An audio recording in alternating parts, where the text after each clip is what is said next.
Quando o Bitcoin cai, todo o mercado de cripto cai. E a gente viu o mercado de cripto fazer exatamente isso. Você pega Ether da rede Ethereum, Luna, Avalanche, até as Ape Coins lá da coleção dos Bored Apes que foram lançadas recentemente não ficaram atrás e também caíram. Mas aí a gente se pergunta, né? Beleza, se Bitcoin é uma reserva de valor, ou pelo menos foi entendida pelo mercado e é dita por tantas pessoas que é uma reserva de valor, ela não deveria justamente preservar o nosso poder de compra e proteger o nosso patrimônio? Como é que pode uma reserva de valor cair tanto? Então, existem algumas causas. Você se lembra quando estourou a guerra da Rússia contra a Ucrânia? A Ucrânia começou a congelar o saque de pessoas que estavam saindo da Ucrânia. O que aconteceu com o Bitcoin? Bitcoin subiu nessa época porque o mundo inteiro entendeu a importância de você ter uma moeda que você possa basicamente estocar com você ou numa wallet digital e levar e usar esse dinheiro em qualquer lugar do mundo. Enquanto as pessoas que estavam sofrendo empacadas lá na Ucrânia sem poder escapar da guerra, não podiam fazer nada, porque seu dinheiro estava preso nos bancos. Inclusive, a Ucrânia chegou a receber doações em Bitcoin também, o que foi outro fator que fez com que o preço aumentasse, porque um governo receber doação em Bitcoin é justamente o que a gente precisa de exemplo nesse mundo. Tá, só que Bitcoin começou a subir. E aí a gente teve a redução da oferta das commodities, o que aumentou pra caramba o preço do petróleo, o que fez basicamente com que o mundo inteiro tivesse uma perda no seu poder de compra, porque os preços dos produtos e serviços aumentaram de forma generalizada. Inflação. E aí, qual que foi a consequência da inflação que a gente já tá aqui, ó, tempão falando nos vídeos? Os governos, eles começaram a aumentar suas taxas de juros. A gente viu isso com o Brasil, que aumentou a Selic para 12,75%. A gente viu isso com o Federal Reserve, que aumentou a taxa de juros de 0,5% para 1%. E quando os países aumentam a rentabilidade dos seus títulos públicos ou dos seus Treasury Bonds, o que acontece com o custo de oportunidade de você manter seu dinheiro em investimentos de renda variável? Aumenta, porque pode ser muito mais atraente para o investidor mandar seu dinheiro para investimentos mais seguros, como aqueles emitidos por governos, que estão rendendo a valores atraentes, do que manter numa bolsa de valores ou numa criptomoeda que é volátil e que tem risco e que pode ser que não entregue uma rentabilidade tão promissora quanto a alternativa, que são os títulos do Tesouro. Então, por mais que, num primeiro momento, o Bitcoin de fato tenha cumprido uma função de reserva de valor, que costumam aumentar em momentos de crise, como o Bitcoin fez no início da nossa pandemia,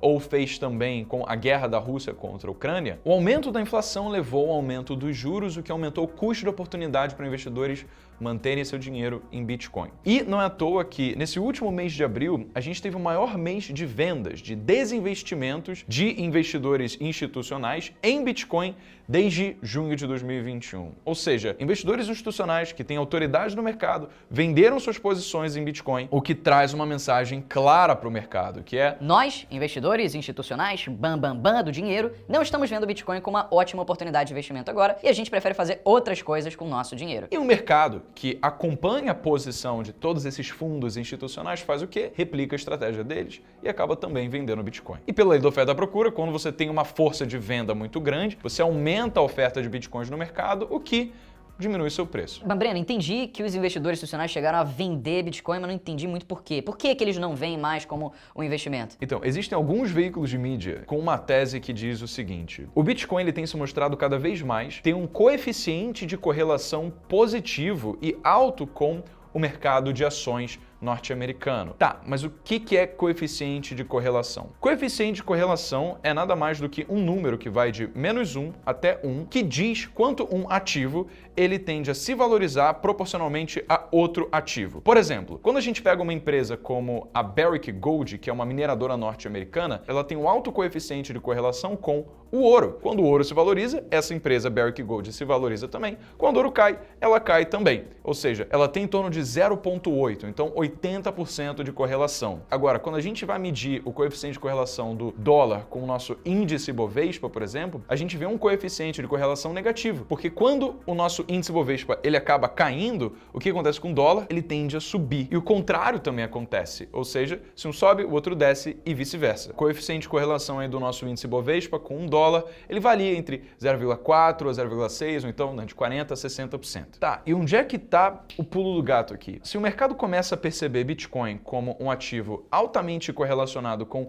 o mercado de ações norte-americano, a partir do momento em que os juros aumentam, as pessoas começam a tirar seu dinheiro da bolsa de valores para investir em Treasury Bonds dos Estados Unidos, o que vai acontecer também com o Bitcoin? A mesma coisa. E é por isso que investidores institucionais, pela sua tese, pensam o seguinte: pô, se provavelmente o Bitcoin vai acompanhar o que vai acontecer no mercado de ações, então ele deve cair. Se ele deve cair, eu vou tirar meu dinheiro daqui. Engraçado que isso acaba se tornando uma profecia autorrealizável, né? Porque a partir do momento em que um monte de gente começa a achar que Bitcoin vai cair, eles começam a vender, e aí Bitcoin começa a cair, de fato, porque tem muita gente vendendo achando que o Bitcoin iria cair. É lindo o mercado. Olha que legal! A gente também teve a Argentina proibindo formalmente transações financeiras utilizando criptomoedas. Então, olha que doideira, um país ferrado como a Argentina falar para os seus cidadãos: olha, esquece, você não pode mais usar isso, você tem que usar a nossa moeda. Sendo que lá já tem mercado paralelo, a galera já compra em euro, compra em dólar. Pensa na Argentina, ninguém quer saber dessa bagaça aí, cada dia perde valor. E Bitcoin não pode.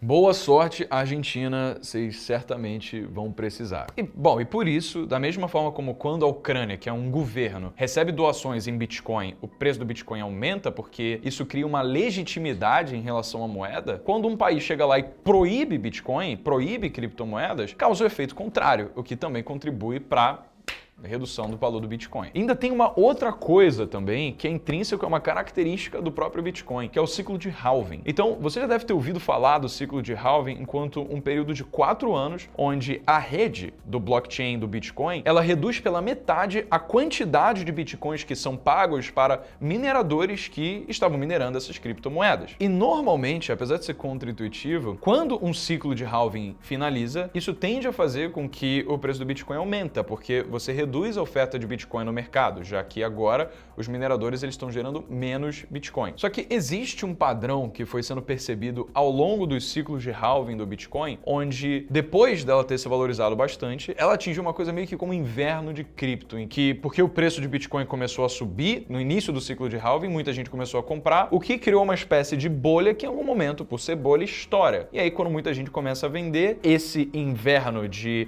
ciclos de baixa do Bitcoin se mantém por um tempo até o próximo ciclo de halving, né? Isso é um padrão que pode ser percebido ao longo dos últimos ciclos que houveram. E a gente está começando o 3º ano desse ciclo agora em 2022. O próximo halving vai ser em 2024. Então pode ser que a rapaziada aí que faz trade e análise técnica e identificou um padrão de agora vai iniciar esse inverno do halving com Bitcoin, que justamente eles também tenham começado a vender, o que de novo contribui para uma profecia autorrealizável. O fato de eles esperarem que vai chegar no momento onde o Bitcoin vai cair faz com que eles se desfaçam da posição, o que faz com que o Bitcoin se desvalorize. Isso até o próximo ciclo começar lá em 2024. Mas aí a gente se pergunta, cara, os fundamentos de Bitcoin se perderam? Vamos pensar como se a gente estivesse analisando os fundamentos de uma empresa. O blockchain, ele ficou menos eficiente? A gente tem menos poder de processamento na rede? A gente tem menos empresas permitindo com que haja transações sendo utilizadas? A gente tem menos pessoas conhecendo o Bitcoin e realizando transações entre elas? A gente tem menos investidores institucionais validando? A gente tem menos governos aceitando o Bitcoin?